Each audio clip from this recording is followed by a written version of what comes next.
versículo 8, vamos à palavra do Senhor.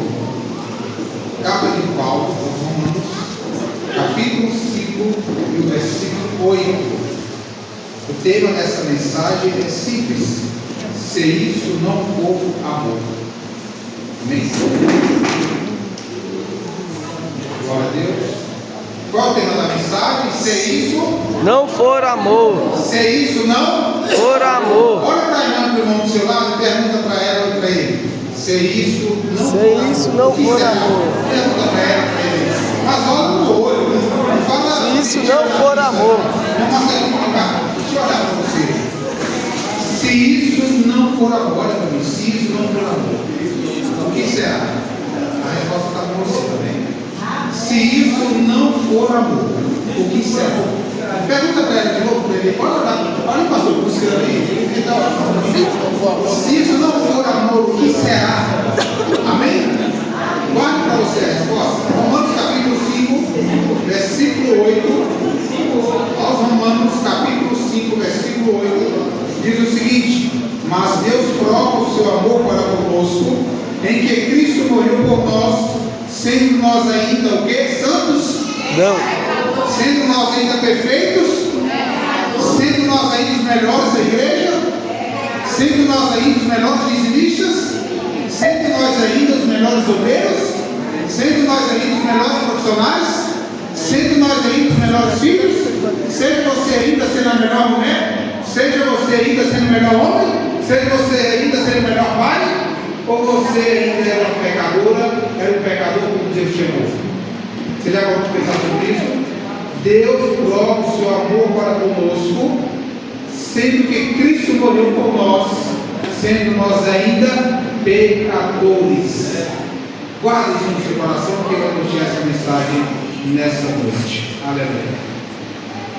Amados, a primeira coisa que devemos entender da palavra de Jesus Cristo: Jesus necessariamente, diretamente e claramente falando, ele estava biblicamente, segundo os próprios registros da palavra, João capítulo 17, ele vai ver o versículo 5: Pai, agora me glorifica-me tu, com aquela glória que eu tinha contigo, antes que o mundo existisse. Filipenses 2, ele vai dizer também, através de Paulo, que Jesus Cristo, mesmo sendo em forma de Deus, não usurpou ser melhor do que Deus. Então, quando lemos esses versículos, nós vamos ver que Jesus e Deus era a mesma pessoa, como é até hoje. Nós vamos ver que Jesus estava com o Pai, lá na glória, e tudo foi feito por meio dele, e sem ele nada do que foi feito se fez. Como diz em João capítulo 1, do versículo 1 em diante: no princípio era o verbo, e o verbo estava com quem? Com Deus. E o verbo era Deus. Então havia uma unidade, uma glória, como diz em João capítulo 17, versículo 17: Pai, que eles sejam um como eu sou um em ti, e sempre fui um em ti, ó Pai, e que nós sejamos neles e eles em nós. Então Jesus Cristo e Deus sempre teve unidade, sempre teve glória, sempre teve poder, sempre teve majestade. Aleluia. Quando encontramos Mateus capítulo 4, em que Satanás quer oferecer para Jesus glória e honra nesse mundo, ele resiste a Satanás, sabe por quê? A glória, a honra e o poder só pertencem a Deus. Aleluia. Quando encontramos essa parte em que Jesus Cristo se encontra em glória, em poder, chega um momento em que Jesus olha para a terra e agora ele precisa se entregar por nós. Porque a glória que Jesus tinha lá no céu, quando Deus cria o homem, ele diz para o homem: dominai sobre a terra e sujeitai. Até Gênesis capítulo 1, Deus vai falar: dominai sobre a terra e sujeitai. O que Deus está dizendo? Homem, ser humano, todas as nações do mundo, vocês são dominadores e senhores da terra. Vocês agora são governantes da terra. Vocês agora têm autoridade otorgada por Deus para dominar sobre os peixes, para dominar sobre as aves, para dominar sobre os répteis. Deus está dizendo assim: você, homem, é alguém que tem poder. O homem tem poder na terra. O homem pode trazer a guerra, o homem pode trazer a paz. O homem pode trazer a união, o homem pode trazer a desunião. O homem precisa de homem e mulher. O ser humano, ele pode trazer tanto coisas boas quanto coisas ruins. O ser humano pode abrir portais celestiais no mundo espiritual e trazer bênção para a sua casa.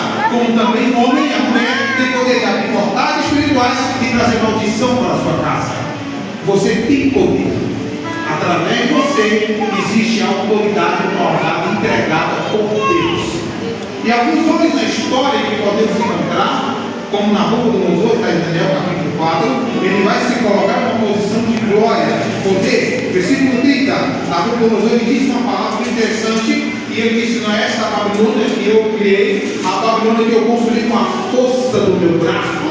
E naquele momento, quando Nabucodonosor diz isso, a casa real, tudo que eu edifiquei para a minha glória e magnificência, o que Nabucodonosor está dizendo? Eu sou capaz, eu posso, eu consigo e eu faço tudo o que eu quero. Naquele mesmo instante aconteceu algo que Daniel havia profetizado, e que o anjo bradou naquela hora e disse: passou de ti o reino, tu és cortado entre os homens na terra. E o que aconteceu com Nabucodonosor após esse momento de egoísmo, de orgulho, de exaltação? Ele ficou louco e ficou 7 anos pastando no meio do mato e das árvores e dos animais. E a Bíblia diz que Nabucodonosor cresceu pelos como de animais, e até mesmo as suas unhas cresceram como das águias. Até o dia que Nabucodonosor caiu em si depois de 7 anos, e ele disse: realmente quem manda, quem governa, quem tem poder é o Deus do céu Todo-Poderoso. Ele é Rei dos Reis, Ele é Senhor dos Senhores, Ele dá o reino a quem Ele quer, Ele dá a glória a quem Ele quer. Glória a Deus que você hoje pode ter uma posição social agradável. Glória a Deus que você hoje possa ter um carro, possa ter uma casa, possa ter um apartamento, possa ter um bom emprego, possa ter uma boa profissão. Mas não é porque você é capaz, porque você é melhor do que ninguém. É porque Deus teve misericórdia na tua vida e te colocou em alguma posição hoje, e pode te colocar melhor ou pode tirar você dessa posição. Tem até uma música que diz: se Deus tirar da tomada, não canta, não prega, não faz mais nada. Se Deus te desligar, a sua saúde vai no instante. Se Deus te desligar, a sua consciência vai no instante. Se Deus te tirar da bênção, o seu emprego que hoje é estável, amanhã se tornará instável. Hoje, se Deus tirar a sua saúde que é poderosa, amanhã será fragilizada. Se Deus tirar a tua paz, amanhã vai haver inquietação. É Deus que te sustenta. A glória é dele, o poder é dele, a presença é dele, a graça é dele, a misericórdia é dele, o favor é dele, o querer é dele, o efetuar é dele, a presença é dele, a graça é dele, a virtude é dele, a unção é dele, a autoridade é dele, o poder e o nome está nele, e tudo que tu tens é dele, para a honra e glória do nome do Senhor. Quando Nabucodonosor passa por isso, ele reconhece a graça do Senhor.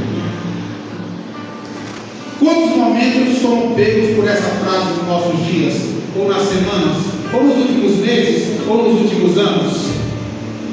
A minha casa está assim porque eu fiz. O meu emprego é hoje bom porque eu procurei um emprego bom. Eu sei dirigir bem porque eu tenho habilidades. Eu sei responder a tua pergunta porque eu estudei. Quantas vezes caímos nesse erro? Está vendo como você fazer melhor que o outro, pastor? Eu sou melhor. Não seja a tua boca que te exalte, diz a Bíblia. Seja o outro que glorifica você. Olha que coisa terrível. Quantas vezes caímos nesse pecado? Sabe quem canta melhor aqui, pastor? Sou eu. Sabe quem prega melhor aqui? Sou eu. Sabe quem faz melhor aqui? Sou eu. Aí quando eu aparece, vai lá para a época do Antigo Testamento. Deus falou assim: Israel, você vai entrar lá na terra do cananeu, do filisteu, daquele fariseu. Tu vai entrar na época do Felezeu. Você vai entrar na terra de todo eu, e tu vai tirar todo eu de Canaã, para que habite a nação cujo Deus é o Senhor.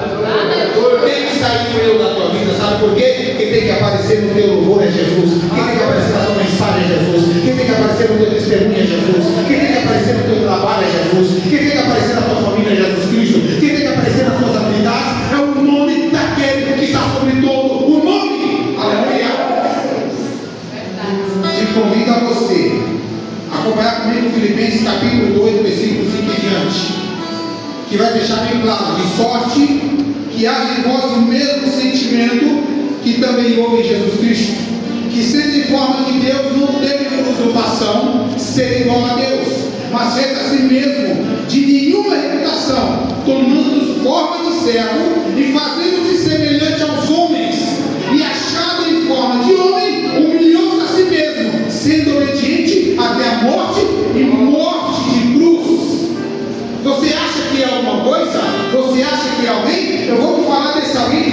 2, do versículo 5 a 8, está dizendo que Ele era Deus, Ele estava na forma única, perfeita, em santidade na glória, mas desceu até essa terra para cumprir o que diz Isaías 9,6, porque o menino nos nasceu e o filho se nos deu, e o principado está sobre os seus ombros, e o seu nome será o quê? Maravilhoso, Conselheiro, Deus forte, Pai da eternidade, Príncipe da paz.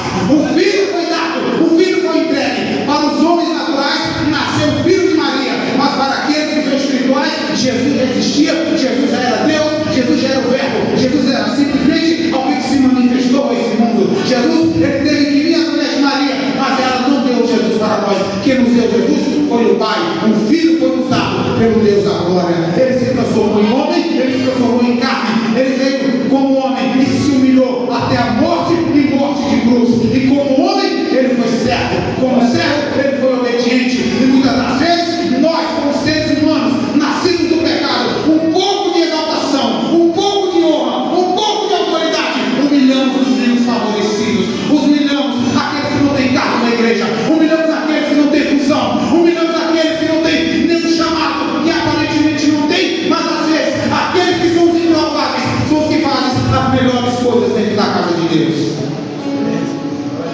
Mas Jesus, ele é todo poderoso, mas não humilhou ninguém. Ele mesmo se humilhou, a si mesmo ele se entregou, a si mesmo ele se fez em forma de servo, em forma de pessoa pecaminosa. Sabe por quê? Foi acusado como ladrão, foi julgado como ladrão, foi condenado como ladrão, morreu como ladrão, e para não perder a história, virá como ladrão. Ele merecia ser condenado, ele merecia ser acusado. Por acaso o justo tinha que morrer por nós injustos? Por acaso o santo tinha que morrer pelos pecadores? É lógico que não. É lógico que pela lógica não seria necessário que alguém certo morresse pelos errados, que o injusto, que somos nós, merecia a vida de um justo que era dele. Pela lógica e pelo que é correto, você deve ser bom com quem é bom com você.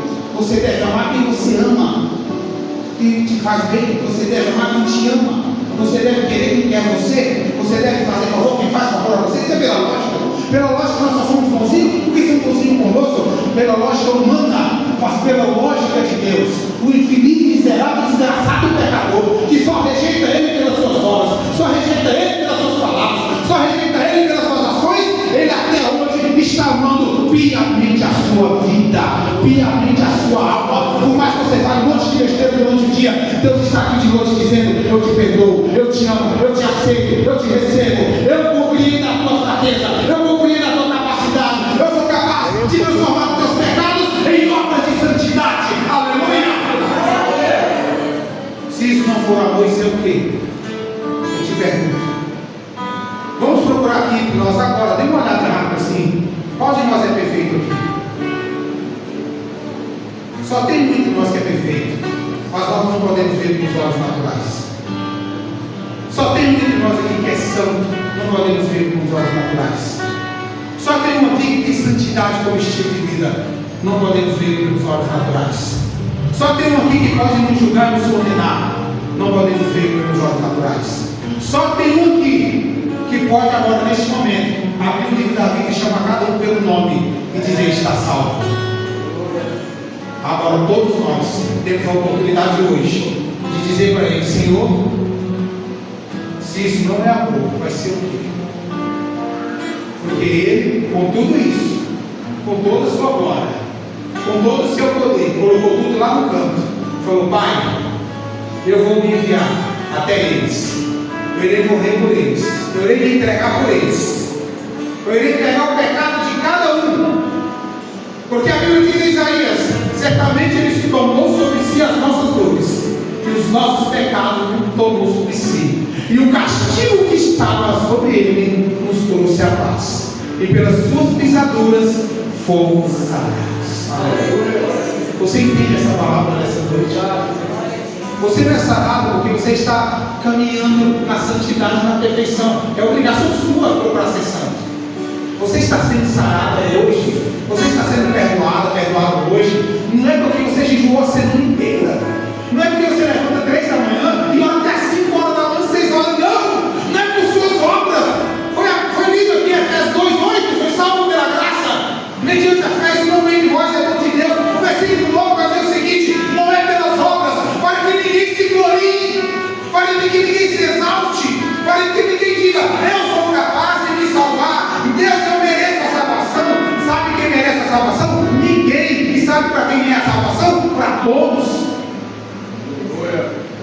Se isso não for amor, isso vai ser o que, meu irmão? Será que vai ser uma balela? Será que vai ser uma falácia? Será que Deus está brincando de ser Deus? Aleluia. Jesus veio ao mundo, e Ele não veio ao mundo sem concordar com o Pai. Amós 3, versículo 3. Andarão 2 juntos se não estiverem de acordo? Se Jesus andou com Deus, eles estavam de acordo. E você quer andar com Deus? Você quer andar com Jesus? Ou você quer estar com Jesus agora, aqui no culto, e durante o dia andar com outra pessoa? Com outro homem? Porque o inimigo não é uma pessoa, só que no mundo espiritual, não no mundo físico. Será que aqui na presença de Deus na igreja, sentindo a graça, sentindo a glória, louvando, participando da ceia, andamos com Deus? Da porta para fora, andamos com nossas limitações e com os nossos pecados? Essa é a realidade? Eu acredito que não é a realidade da maioria. Eu acredito que a sua realidade é que você não veio andar com Deus aqui. Você já veio andando com Deus na sua casa, você já veio andando com Deus nessa semana, você já veio andando com Deus há muito tempo, e aqui é só um momento em que você expressa essa comunhão que você já tem com Deus. Jesus andava com Deus todo o tempo, e Deus andava com ele. Estamos concluindo. A Bíblia diz, João capítulo 3, versículo 16: porque Deus amou o mundo de tal maneira que deu seu Filho unigênito, para que todo aquele que nele crê não pereça, mas tenha o quê? Deus, Ele quer me dar vida eterna. E a vida eterna é o que, igreja? Olha, talvez você ache que a vida eterna é quando você morrer e ir para o céu. Você crê que é assim, que é ir para o céu? Sim ou não? Você acha que a vida eterna é após essa vida que vivemos aqui? Sim ou não? Pode responder bem alto. A vida eterna é quando morrer e a gente ir para a glória? Sim ou não? Sim. Vamos lá, vamos tentar ouvir. A vida eterna é nós morrermos aqui e já partimos para o céu ou para o paraíso e viver com Deus? Sim. 2 ou 3 responderam. Abre João capítulo 17, versículo 3. A vida eterna começa aqui, que está em João 17, 3. Deus te amou. Não foi para você ter uma vida após a morte. Deus te amou. Não foi para você conhecer Ele depois que você partir desse mundo. Não. Que lógica é essa? Que amor é esse? É muito fácil, é muito simples. Deus se revela a você só depois que morrer. Querendo ou não, isso vai ser fato. Querendo ou não, você vai conhecer o mundo espiritual quando você morrer. Qualquer um que morre conhece o mundo espiritual. Seria muito sem graça, muito sem lógica. João 17,3, olha o que diz a Bíblia aí. E a vida eterna é esta, que conheçam a Ti como o único Deus verdadeiro. Aleluia. Você já conheceu Deus como o único Deus verdadeiro? Você já conheceu Jesus através de Deus? Ou conhecer Deus através de Jesus como o único Deus verdadeiro? Porque vida eterna é Deus. Vida eterna é Bíblia. Vida eterna é o Espírito Santo. Vida eterna é amor. Vida eterna é perdão. Vida eterna é reconciliação. Vida eterna é aquilo que é puro. Vida eterna é aquilo que é aceito. Vida eterna é aquilo que é honroso pela palavra. Vida eterna é aquilo que é correto. Vida eterna é aquilo que te leva a viver uma vida de justificação diante de Deus. A vida eterna começa aqui. A vida eterna não vai começar lá na eternidade. Aqui já é uma eternidade. E quando você está vivo, você vive na eternidade da terra. Agora, quando você partir, o que você fez aqui vai te acompanhar para lá. A vida eterna é que você conheça Deus. Deus estava em Cristo. 2 Coríntios 5,19. Deus estava em Cristo, reconciliando consigo o mundo e não lhes imputando os seus pecados, e pôs em nós a palavra da reconciliação. Deus estava em Cristo, reconciliando o mundo. Aleluia. O que quer dizer isso? O que quer dizer esta palavra na prática? Hoje você sente dores, hoje você fica doente, hoje você pode ter um câncer, hoje você pode ter uma gripe, hoje você pode estar rico, hoje você pode estar pobre, hoje você pode estar mais cheio, ou você pode estar mais magrinho, ou você pode estar mais feliz, ou você pode estar mais triste, ou você pode estar alegre, ou você pode estar sorridente, ou você pode estar carrancudo, hoje você pode estar carrancuda ou carrancudo. Hoje talvez você discutiu com seu esposo, ou não discutiu com seu esposo. Sabe o que a Bíblia está dizendo? Que Jesus estava com Deus, e Deus estava em Jesus, aqui no mundo. Sabe para quê? Para vivenciar na carne, na pele, as dores que nós também sentimos. Jesus lá no Getsemane. Getsemane quer dizer lugar de azeite, lugar da prensa. Lá no Getsemane, quando ele orava, ele estava sendo prensado. Ele sentiu as piores dores, as piores amarguras que o ser humano pode sentir na face da terra. Quando o seu sangue começa a sair, através do suor se transforma em sangue. Esse suor se transforma em sangue. É uma transformação física e biológica do sofrimento, dizendo assim: está muito forte essa dor, esse sofrimento, essa angústia é muito grande, e o suor dele se transforma em gotas de sangue, porque não tinha outra forma mais aparente e física do seu corpo demonstrar o seu sofrimento. Ele sentiu dor, ele sentiu que era ser traído, ele sentiu que foi ser humilhado, ele sentiu que foi ser desprezado. Ele foi sentir na pele o que era ser abandonado. Por isso Deus estava em Cristo, reconciliando consigo mesmo o mundo. Talvez você diga assim: ninguém me entende, ninguém me compreende, ninguém me ama, ninguém está comigo, ninguém liga para mim, o pastor nem lembra mais do meu nome, o pastor ligou para mim tem 15 anos, o pastor ligou para mim tem 10 dias, o pastor ligou para mim tem uma semana. Cadê o meu pastor? Cadê o presbitério da igreja? Cadê os crentes de verdade? Cadê os irmãos de oração? Cadê o povo que me ama? Cadê o povo que quer o meu bem? Sabe quem é que quer o seu bem em todo o universo? Jesus Cristo de Nazaré. Ele quer o seu bem. Hebreus nos diz, capítulo 12, versículo 2: olhando para Jesus, autor e consumador da nossa fé. Se temos que olhar para alguém que sabe nos compreender mais do que qualquer pessoa, se no momento de angústia e de aflição temos que buscar alguém, se no momento de perda temos que buscar alguém, esse alguém se chama Jesus de Nazaré. Acima dele não tem ninguém. A Bíblia diz que Jesus era o verbo da criação, estava com Deus. Estava Deus com Jesus, buscando os homens ser lançados os seus rostos, os seus pecados. Jesus estava com Deus e Deus em Jesus Cristo. Aí eu lhe pergunto: em que momento Jesus acusou ou lançou em rosto os pecados dos pecadores? Nenhum momento.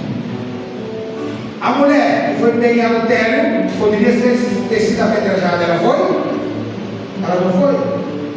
O publicano Zaqueu, que roubou até umas horas, ele foi julgado por Jesus? Ele foi acusado por Jesus Cristo? Mateus, outro publicano, que era cobrador de imposto, ele foi lançado em rosto por Jesus Cristo? Pedro, Tiago, João, Natanael, foi lançado em rosto porque eles fizeram de pecado. Cornélio foi lançado em rosto porque foi feito de pecado. Paulo foi lançado em rosto pelo próprio Jesus quando estava perseguindo a igreja. Não, Jesus não esteve aqui para vir como juiz, não. Ele veio aqui como advogado, está como advogado. João capítulo 17, a oração intercessória de Jesus Cristo. Ele veio para interceder por mim e por você. Hoje ele é advogado, hoje ele nos representa. No dia do juízo ele não vai ser advogado. Aproveite o gancho, pega o gancho. Aleluia. Jesus ele veio dizer, quando Deus estava nele: a terra, homens e mulheres, foi criada por amor de vós. Os alimentos foram criados para vocês, homens, mulheres, crianças, jogadores. E o que isso quer dizer? Nós vamos entender. O ar foi criado para vocês respirarem. As nuvens foram criadas para lhes darem sombra, darem chuva para refrescar do ardor do calor. O sol foi criado para fazer uma luz a cada manhã, fazer uma luz de esperança nas lutas, no sofrimento. Quando chega um novo dia, você diz: olha, é uma nova oportunidade, é uma nova chance. Para isso foi criado o sol, para isso foi criado o dia, para que você renovasse as suas esperanças. As coisas foram criadas por causa do amor de Deus pelos homens. Por isso que as coisas foram criadas. Tudo que existe ao seu redor tem um propósito, não de te agradar, não um propósito de te dar comodidade, não foi com o propósito de encher o seu ego, não foi com o propósito de encher o seu orgulho. O que Deus colocou para você, pegando o exemplo aqui da igreja, uma cadeira para você sentar, um lugar pintado, talvez em breve com ar-condicionado, aquilo que vem para você para te dar comodidade. Não é porque você é a melhorzinha, a mais santinha da igreja, o mais santinho da igreja, não. O que Deus te deu de condições hoje, um arroz na panela, uma carne na panela de pressão. O que Deus te deu hoje, uma geladeira recheada. O que Deus te deu hoje, uma carne cozida ou caipira. Sabe por quê? É porque Ele te ama. É porque Ele quer o seu melhor. É porque Ele quer o seu bem. Você está entendendo isso também? Você está entendendo que o que você tem, o ar que Deus te dá, é porque Ele te ama. O sol que brilha, querendo ou não, é por ordem de Deus, para você estar bem durante o dia e ter um calor, porque sua pele precisa da vitamina que sai dos raios solares. A sua pele precisa disso. Sabe por que vira noite? Porque é só quando escurece que o sono chega na nossa vida. Enquanto está claro, a gente não dorme. Naturalmente não. Como a gente já tem o costume de dormir no escuro, desde os primórdios, então quando desliga a luz, naturalmente você dorme. A humanidade, você, eu, cada um que está aqui, é o motivo do maior amor de Deus que existe para todos. Você é o alvo do amor de Deus. Sabe por quê? Deus te abençoou no seu emprego? Não foi para te fazer barganha, para você dar dinheiro para a igreja, não. Foi para você ser grato e te sustentar.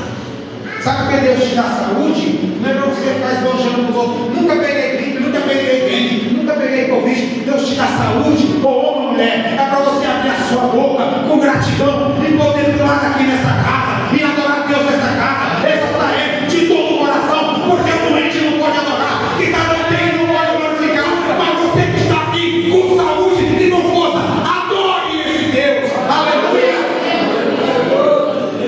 Ou você prefere ir com uma cadeira de roda para entender que Deus é Deus, ou você prefere perder o olho, perder o braço, perder a mão, para ser grato ao Senhor pelo corpo que você tem, por tudo que você tem. Será que é necessário Deus te colocar no leito para tu valorizar a sua saúde? Será que é necessário Deus tirar todos os seus bens, todo o seu dinheiro para você valorizar R$1 que você ganha por dia? Tudo que você tem, o alvo de Deus, é porque Ele te ama, é porque Ele quer o melhor para você. A obra-prima do Senhor é você. A Bíblia diz que Deus criou tudo em 5 dias. E a Bíblia vai dizer ainda, e tudo que Deus fez era bom. Pode ver isso na Bíblia, Gênesis capítulo 1 em diante, vai dizer: Deus criou os luminares, Deus criou a terra, Deus criou as estrelas, Deus criou os mares, Deus criou os peixes, Deus criou os répteis, Deus criou as aves. E ainda vai dizer assim: e viu Deus que era bom. E o que quer dizer essa parte? É que quando Deus cria os mares, Deus cria os peixes, Deus deixa os peixes se multiplicarem. Deus deixa as árvores se multiplicarem, os pássaros devem se multiplicarem, os pássaros do céu estão se multiplicando, e Deus está observando. E a Bíblia diz quanto tempo foi isso. Pode ter durado 10 milhões de anos, 50 milhões de anos, a terra pronta, sendo preparada para o homem, e Deus estava vendo os animais se multiplicarem. Deus viu que era bom. Deus viu que era bom. Está vendo os dinossauros estavam lá se multiplicando e se desdobrando e brigando com o outro, ou comendo ave, ou comendo as plantas, ou comendo outro animal. E o dinossauro estava se multiplicando e indo. E Deus viu que era bom. Todas as plantas do mundo foram nascendo segundo a sua espécie, como diz a Bíblia. Isso quer dizer o quê? Evolução, adaptação ao ambiente. Era normal isso. E tudo isso viu Deus que era bom. Era bom Deus ver o passarinho cantando, era bom ver Deus as aves se reproduzindo, era bom ver Deus o leão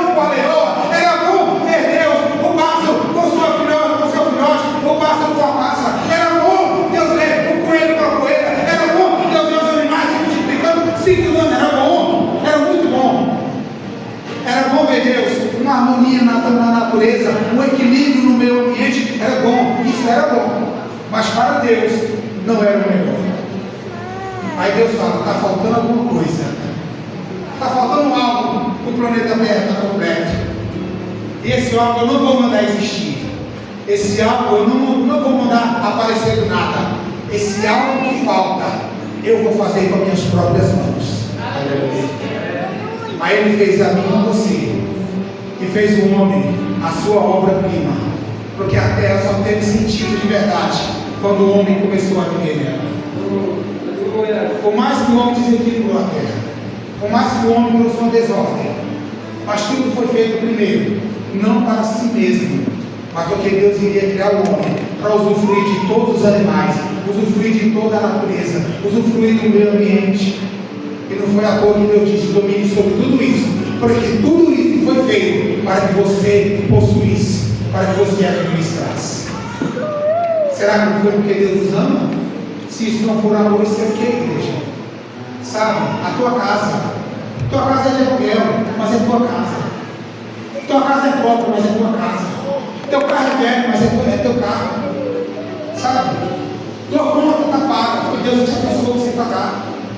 Você tem uma televisão, está com uma linha no meio, mas é tua televisão, Deus te deu. Se isso não é amor, isso é o que, igreja? Eu te pergunto, se você está concluindo o seu ensino médio, é porque Deus te deu condições. Se você ganhou uma roupa nova, porque Deus deu mesmo para te abençoar, ou sou seu pai, ou sua mãe, ou sou você mesmo para comprar. Se isso não for amor, isso é o quê? Me diz, isso é o quê? Aleluia! Aí eu te pergunto, se isso não for o amor de Deus, dentro disso que eu te falei, da graça, da misericórdia, do perdão, então para que os passarinhos vão cantar? Para quê? Para que os passarinhos vão cantar se isso não é amor? Para quê? Para que o sabiá vai chegar lá no pé da tua janela, logo de manhã, fazer aquele barulho? Porque eu me te vi, vai te convidar a dizer: estou te vendo, Deus, bem te vi, anjo. Bem te vi, Jesus. Por que Ele vai dizer isso? Por que o canarinho vai cantar na tua janela? Por que o pará vai fazer barulho na tua telha? Se isso não é amor, isso é o que, igreja? Se isso não é amor, para que tem chuva na lavoura? Se não é amor, para que a chuva cai para te dar alimentos? Para quê? Compensa cair chuva? Se isso não é amor? Ou vamos cair chuva só para um consumo real? Só para um fenômeno? Pelo amor de Deus. Se isso não é amor, isso vai ser o quê? Se isso não é amor, para que trabalhar pelo pão? Para que homem, mulher? Se você não ama a sua família, se você não ama seu pai, se você não ama sua esposa, se você não ama teu filho, para que tu vai trabalhar pelo pão de amanhã? Para quê? Se o vínculo da perfeição, se o verdadeiro sentimento não te comove para isso, para que tu vai colocar na frente de uma briga pelo teu filho? Para que tu vai na escola defender porque não tratar teu filho? Se não é pelo amor. Ou tu vai encher tua mulher de bens, tua casa de bens, só para dizer que é o melhor e a melhor. Mas tem que haver amor. Se não tem amor, não vale de nada. Não adianta ser rico se não tem amor. Não adianta estudo se não tem amor. Para que ter um diploma se não é para beneficiar você e a sua casa? Ou se é para tu se encher de orgulho e ser que sabe mais que todo mundo? Para quê? Se isso não for amor, para que nascer de novo? Para que nascer de novo? Se isso não for amor de Deus, o que adianta eu nascer só para me orgulhar? Vê, pastor, tá vendo? Estou liberto da cachaça, aquele desgraçado lá não tem lugar da cachaça, mas eu nasci de novo, e aquele feliz não quer largar da cachaça. Isso, para que nascer de novo se eu não aquele feliz? Para quê? Não nasci de novo, isso é mentira. Se eu não amo o pecador, eu não nasci de novo. É mentira esse nascimento meu, se eu não amo aquele pecador, se eu não quero o melhor dele. Para que eu nascer de novo? Para ficar acusando a minha mulher dos erros que ela cometeu no passado? Que mentira é essa que eu nasci de novo? Que amor é esse? Que a mulher ama o marido e lembra do que ele fez lá atrás? Que amor é esse? Que o filho ama o pai, mas acusa o pai daquilo que o pai fez lá atrás? Isso é mentira, isso é hipocrisia. Não nasceu de novo, não tem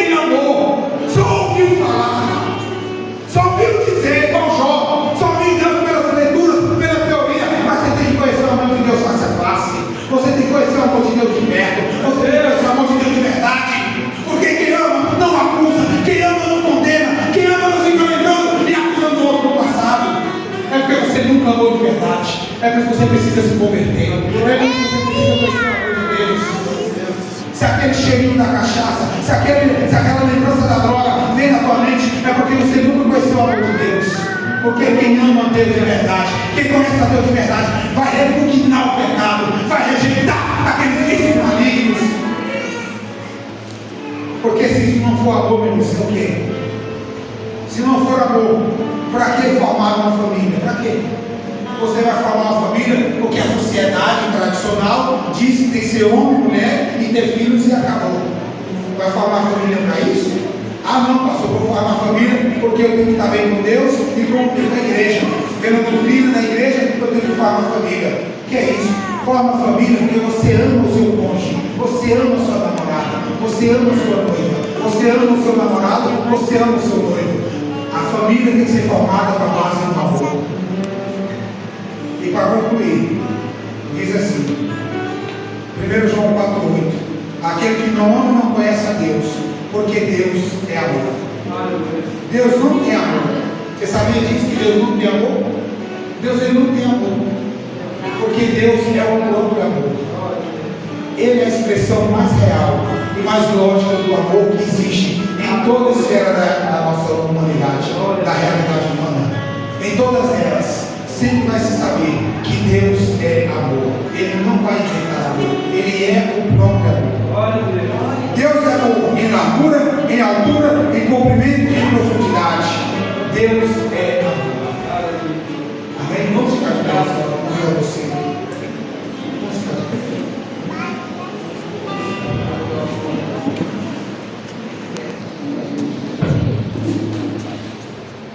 Convido você a meditar no louvor, só para concluir.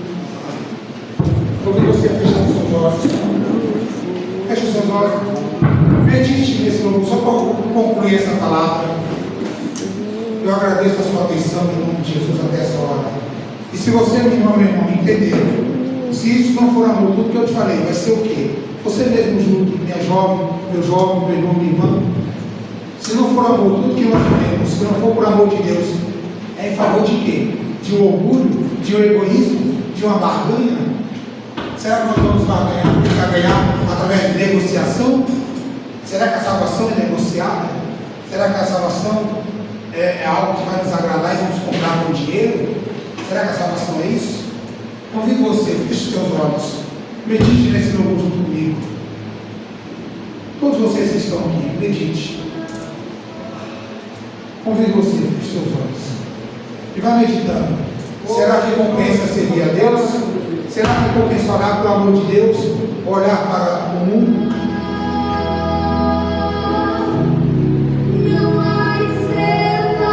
Isso é para acompanhar.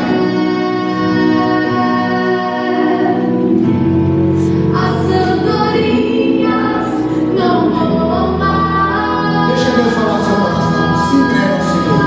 Se entrega. Quem souber pode louvar.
amor de Deus na tua vida é real.